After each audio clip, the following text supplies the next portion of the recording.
Okay guys, video time. Let's see, today is the new P0-1 Omega threaded barrel urban gray / FDE. They call it urban gray. And this lighting I'm looking at right now, it looks pretty brown, but it is pretty gray. It's kind of it really is a mix. You can put it up against certain things and it'll look lighter or darker, just depending. But this is just a DeSantis holster. I typically use this when I don't have holsters for certain guns, like this one. But anyway, let's go over some stuff. Let's see.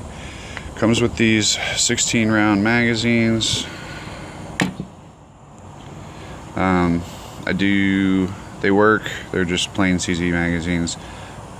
I do have some issues with why they ship two of them, because the P0-1 is kind of the size of a Glock 19, so it's easier to carry. And then now you just added a full size grip by adding that. So I wish they had come with one regular and then one extended. But I think you can find the Mech R ones for like $17 for the regular P0-1. Let's see. It is unloaded.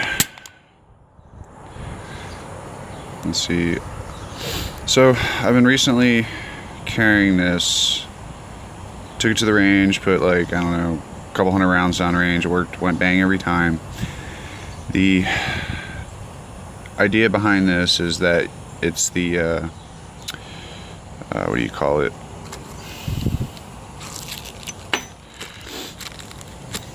Here's the safety. It comes with a decocker, so it's the convertible model. I think I've said before, I prefer the decocker because I just pull it out and go bang. I don't have to worry about a safety. Safeties are perfect for single action only guns. These are really thin for the safety, so I can pull them out. The decocker has a nice little ledge on it. These are, I mean, you can activate them. It is ambi. That's your right side. It's pretty thin. But either way, definitely prefer the decocker. It has a nice swoop to it. Same thing with the undercut. It has an undercut. Lighting keeps changing out here, but has a nice little undercut. But regardless, I did try pulling this out already, and it was a beast trying to get it in and out. It's not like the P0-7 convertible where you can just practically pop it in and out. Like this one I really had to work at from the inside, trying not to scratch or mar the finish. But let's see, I don't know if I like this one or not. The Omega trigger, to put it plainly, sucks. It is not a good trigger. I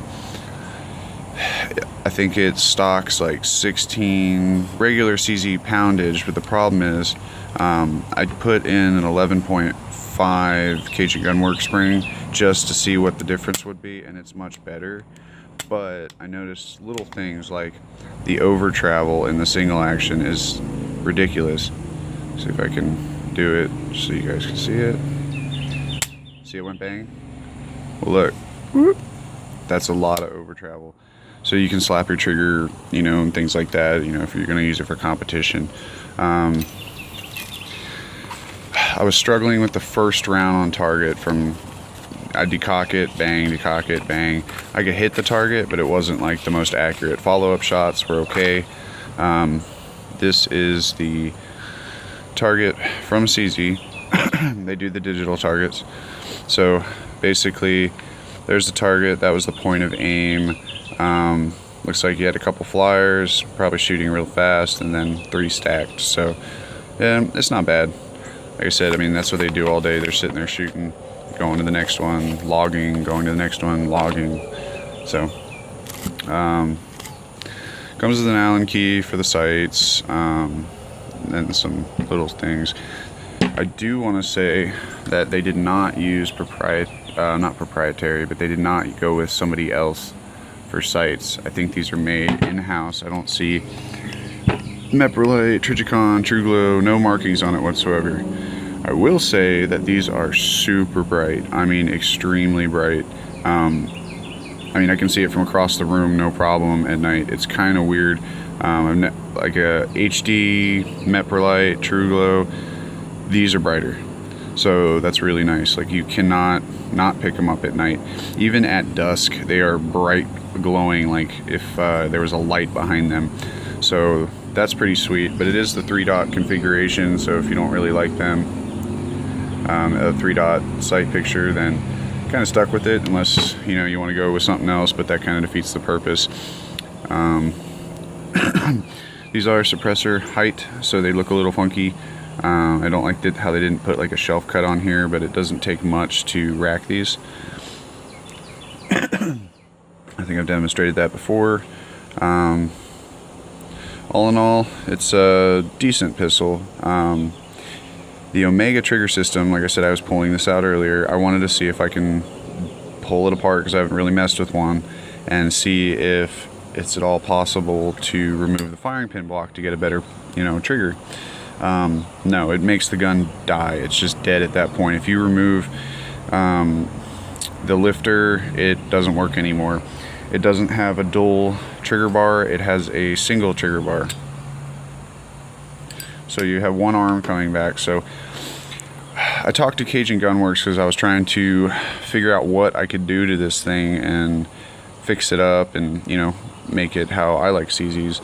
And well, I talked to the guy, a guy over there, and they're kind of working on a new one. He should have the new trigger with the over travel screw and stuff in a few days. And today's what, July 29th, 2016. So hopefully we'll start to see some stuff. They have the lifter from the P0-1 and stuff. They have spring kits, but he gave me a list of parts. But he told me if I waited, a few more days, that they'd have the trigger and he'd send me one. So awesome for that.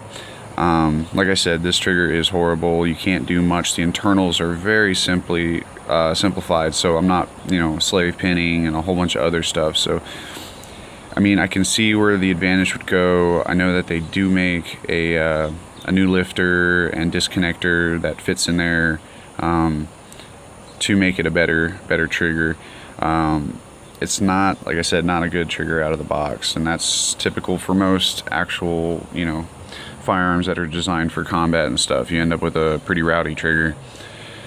But all in all, I mean, the slide lock, I mean, you can just touch it, activate it. I love how CZ's been doing like most of their pistols with these extended ones that really ledge off. Basically, you can, basically when you load your magazine up, as you're swinging your magazine up, you can keep a full grip and use, this hand, your offhand, to actuate it as you're putting your, thumbs forward. Kind of like when the 1911, that's the technique that they used to use instead of slingshotting it, which you can do.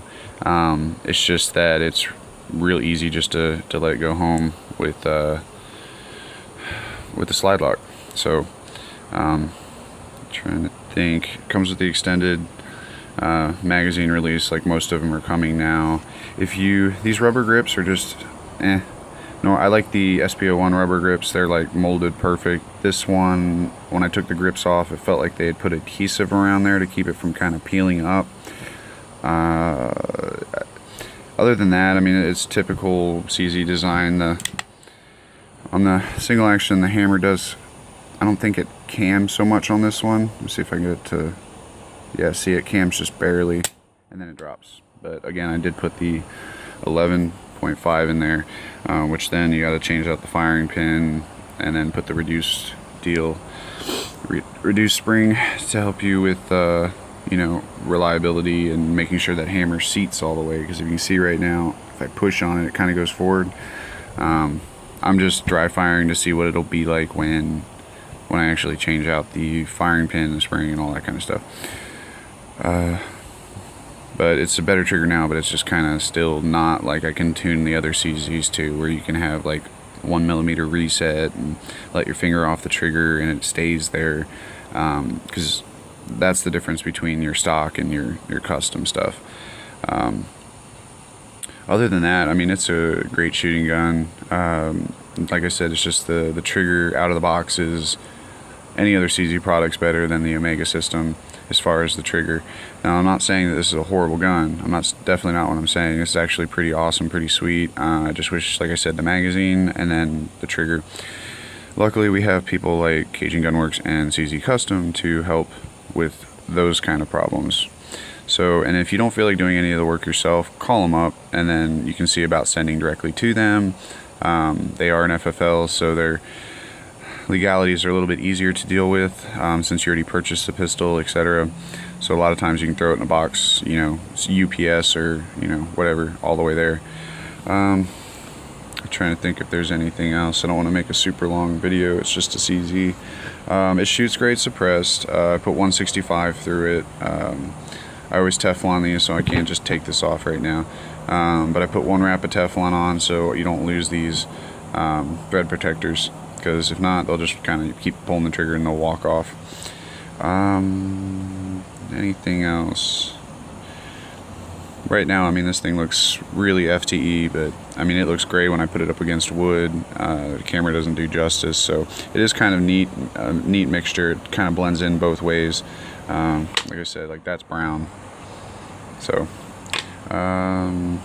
any other things that I can think of? Oh yeah, no more lanyard loop. You can't really see it because of the shadow, but they do this little divot, which makes it to take it apart a little bit harder. I used to use, I mean, it's nice to have the lanyard loop just to manipulate the springs and stuff, but anyway, like I said, I don't really, this is like literally the same size as a normal magazine now. So for the CZ75 or SP0-1 with this extended base plate, it turns it into a full grip, so it's harder to carry. At that point, you can just carry an SP0-1 or a CZ75. But all in all, it's a really neat pistol. You don't get checkering. They give you grooves, which was kind of a downside. If I could purchase this pistol again, or the tactical or with the regular trigger SP0-1, I don't know. It's kind of nice having this one, but since I have a bunch of 75s and SP0-1s, I could literally take this barrel off and save me some money and just drop it in one of those. So I might not purchase this, but again, once I get all the trigger parts and stuff, I might change my tune. So if I do, you know, I'll definitely make an update video or mention it in a further video. And sorry it's been taking so long for me to do stuff. It's just getting time to be able to sit here in the morning and do this. Doesn't come, you know, very easy. Let's see. Thinking if there's anything else. It doesn't come with much. There's your manual. This was kind of neat. Multi-language instruction manual and support. All this is not a DVD. You throw it in your computer and it gives you some pictures and animation to show you how to change out the decocker and turn it into a manual. Like I said, it is a beast to pull apart on this steel frame for some reason. Sorry, not steel frame, aluminum frame, so it is lighter than your typical steel frame, which is kind of nice. It is definitely lighter. It's not polymer light, but it is definitely lighter than the regular P0-1. I mean, not the regular P0-1, but like an SP0-1 and stuff. So that's pretty nice, actually. Accuracy. I took it to the range. Single action I can put in the same hole. Like I said, the double action is ridiculous. I mean, it feels like a 15 to 20 pound trigger pull. I mean, it might as well be a, you know, a midget slide SIG at that point. But yeah, it went bang every single time. No hang-ups, no failure to feeds, no anything. I think that's gonna do it. Just a close video. One of these days I'll start doing range videos, but you pull the trigger, it goes bang, you know, it's put some crazy music behind it, but I just like to break down the little details. think this is a weaver rail instead of a, I mean, it looks kind of fat, of course, the lighting again. So, but I think it is actually a 1913 rail. I tried putting a light on there, it just wouldn't fit in that little groove. It was really tight, but I don't think I had the key in there for the TLR proper. Plus all the lights that I've been putting on here stick out really far. Like, and then the TLR3, you can forget it because there's a huge gap here. I can put like my whole thumb right here with the light on there, with the action. So, yeah, that won't work. So I gotta find some kind of light for it. The only thing I can find small enough is like an XC1, which I've heard really mixed reviews about through Surefire. So I have people talking about how they break and everything else. Of course, you can't believe everything you hear on the internet. You gotta just try it, but that's a huge chunk of change. The other options are like Viridian, which I really don't know too much about. I've looked at, I've held them, I've put them on guns, I've shot them, but I don't know as far as longevity, how long they're gonna last. I don't really care for the lasers and all that kind of stuff. The red dot, you know, works great, you know, if you're going to be doing anything like that. It's an intimidation factor, but in my experience, most lasers, other than like Crimson Trace or whatever, when you pull the trigger over and over and over, the laser starts to move. So it doesn't hold at zero. Plus, if you remove it from the gun and put it back on, you tighten it down, sometimes it you know, it's a little off. But then, you know, you're zeroing it for whatever range. There's the bore axis versus, you know, where your point of aim impact is.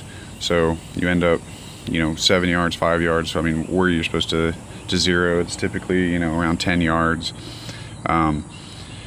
So yeah, it just depends. Your point of impact, you can't always trust where that laser's going. I mean, I can understand if you were hiding behind a shield or, you know, around a wall and you were just trying to point the laser over there without using your sight so you didn't get shot. There are benefits to it. But there's benefits just to learning to shoot too. So again, that should do it. Pretty nice pistol. I'll do an update video when I get some Cajun parts in here. Other than that, it's still reliable, still goes bang, still CZ design. I'm a trigger snob, so trigger needs work. Alright, that's gonna do it. P0-1 Omega convertible.